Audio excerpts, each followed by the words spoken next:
मरुधरा से खुद को जोड़ने के लिए सब्सक्राइब करें और बने रहें पीके टाइम्स के साथ। नमस्कार, आप देख रहे हैं पीके टाइम्स और आपके साथ मैं हूं आरती शर्मा। राजस्थान में एक नया नियम आ गया है और उस नियम से बच्चों की पढ़ाई का प्रेशर अब टीचर्स पर डाल दिया गया है।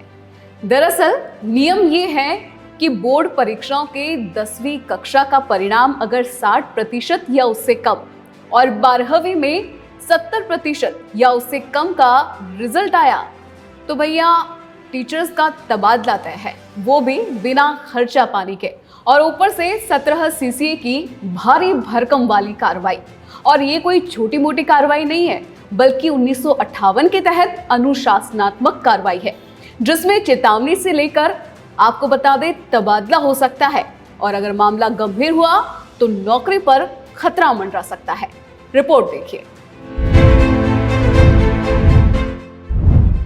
राजस्थान सरकार शिक्षा में गुणात्मक सुधार के लिए नया कदम उठाने जा रही है।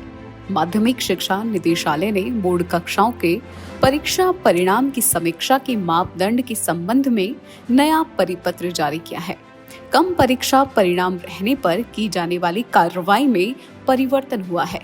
नया परिपत्र कहता है अब 5 वर्ष में एक बार परीक्षा परिणाम निर्धारित पैरामीटर से कम रहने पर जहां संबंधित शिक्षक और संस्था प्रधान को लिखित चेतावनी मिलेगी, साथ ही तबादला भी तय किया जा सकेगा। वहीं लगातार 2 वर्ष या 5 वर्ष में कुल 3 वर्ष बोर्ड कक्षाओं का रिजल्ट कम रहने पर संबंधित शिक्षक के खिलाफ 17 सीसीए की कार्रवाई होगी। नए प्रावधान में कार्यवाहक संस्था प्रधानों को राहत भी दी गई है।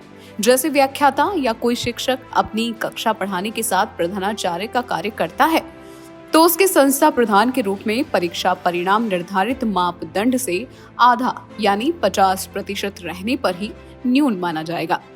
वहीं विषय की योग्यता नहीं रखने वाले शिक्षकों द्वारा उच्च कक्षाओं में शिक्षण करने पर उन्हें भी मापदंड में 50% शिथिलता दी गई है।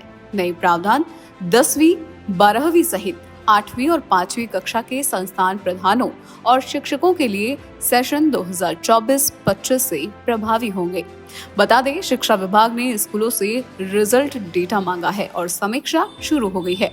हाल ही में 2025 की 10वीं और 12वीं की परीक्षाओं के रिजल्ट घोषित हुए थे, जिसके बाद अब हर जिले के प्रदर्शन पर नजर रखी जा रही है।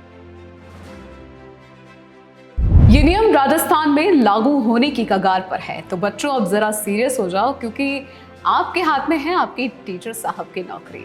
ये समय बच्चों, अभिभावकों और टीचर्स के जिम्मेदारी और मेहनत करने का समय है, क्योंकि पढ़ाई में सुधार करना हम सबकी प्राथमिकता होनी चाहिए। इस पूरी खबर पर आपकी क्या राय है, हमें कमेंट करके जरूर बताएं और साथ ही साथ अगली खबर के लिए जुड़े रहिए पीके टाइम्स के साथ।